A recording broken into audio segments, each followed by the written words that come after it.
This is James Holland for IFL TV. I'm in the Pro SW gym today in Loughton. Just come down to have a look about, see what's going on. Bumped into Jim McDonnell. How are we doing, Jim? I'm cool, man. Good, all good. Thank you. Yourself? That's what I like to hear. I'm very well. I'm very well. Good stuff. What are you doing here today then? Training a few lads? Yeah, Louis just trained, and young prospect, just ain't boxed yet, but he's going to make his pro debut in the not too distant future. So yeah, just putting through his paces, and job done. Massive fight coming up for James DeGALE, grounding Gonzales. Very, very hard fight. Can you talk to me a little bit about James's preparation so far? Yeah, James has been training now for 4 weeks, so we've got 7 weeks to go. So yeah, everything's bang on schedule.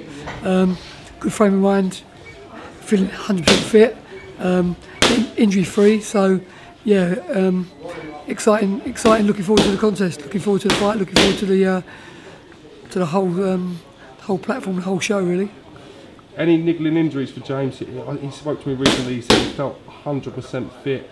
Is there anything you've changed during training so he doesn't incur any of these niggling injuries? To be very honest with you, we've had a good conversation with Gary Lewin, the Arsenal physio.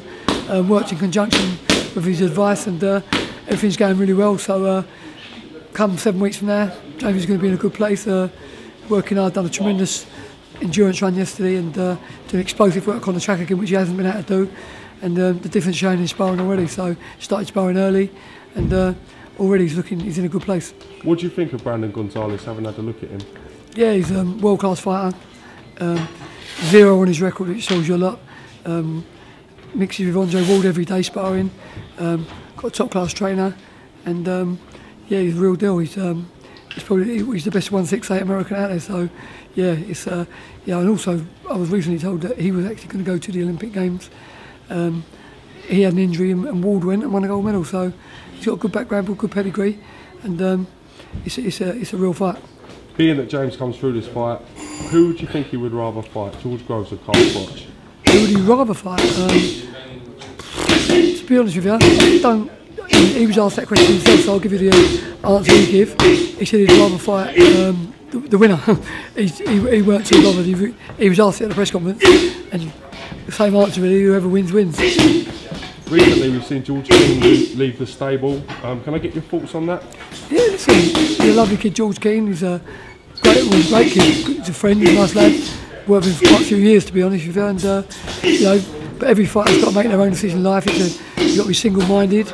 You've got to be got to look after number one. You've got to be on your own purpose. And you've only got one career. As a trainer, you've probably got a bit of a conveyor belt of people coming through. So George decided that he wanted to change and do his own thing. And I sincerely wish him 100% all the success in his future. Did you find it quite disappointing when George left? Because I know you and him and the camp are quite close. Yeah, absolutely. Yeah, you know, if you're in a relationship with a girlfriend and you split up, then you don't go out singing from the chandeliers. It's disappointing, you know, but it's life, it's boxing, and it happens. And you know, like I say, good luck to George, and he's a lovely kid. Lovely lad, great support, and I just hope that he keeps his belief and keeps training hard and pushes on in his career, and I wish him all the very best. What other prospects are in your gym coming through that you can tell me about at the moment? Prospects? Young lad you just see train now, his name's Lewin. He's a welterweight, ABA national champion, phenomenal amateur record, and he's going to make his pro debut in the not too distant future, hopefully middle of April. He's a hell of a prospect, real good prospect to be watching out for.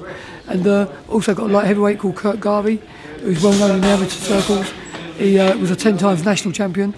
And again, he's a bit of a dark horse, very quiet but unassuming guy, very determined, works behind the scenes, good puncher. And so there's two to kick off right there, Kurt Garvey and Louis Adolphe. We're in the Pro SW gym today, great facilities here. Do you come down and use this gym quite a bit? Yeah, 2 of my fighters train here, and Kirk and Louis trained here from the day they turned pro. Professional age become members, and yes, and so yes, I've been training guys over the last few months.